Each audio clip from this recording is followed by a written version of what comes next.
Welcome to the Slop Farm. Enjoy the video. You start by stopping any further use and isolating the cleaner.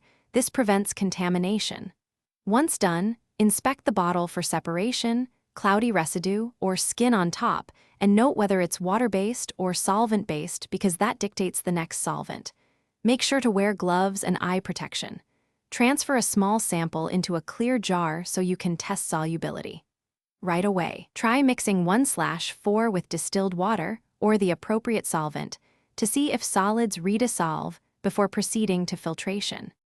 Once you confirm the solvent choice, strain the cleaner through a 100-200 mesh or a layered coffee filter to remove particulate. After filtration, add solvent in small 5–10% increments while stirring to restore viscosity. You're adjusting concentration rather than guessing. Make sure to mix thoroughly and let solids settle for 10–15 minutes. Then, dip a scrap brush and stroke on paper.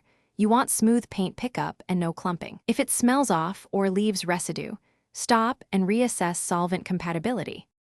To finish, decant the revived cleaner into an airtight container and label the date and any dilution percentage.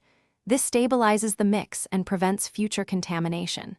You should also set aside a small portion as a heavy-duty soak for very dirty brushes.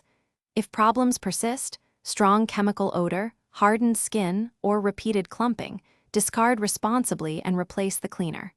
For one common fix, if separation reoccurs, add a small surfactant or emulsifier compatible with the solvent and shake. If that fails, it's time to replace. Thanks for watching. Consider subscribing if we helped you today.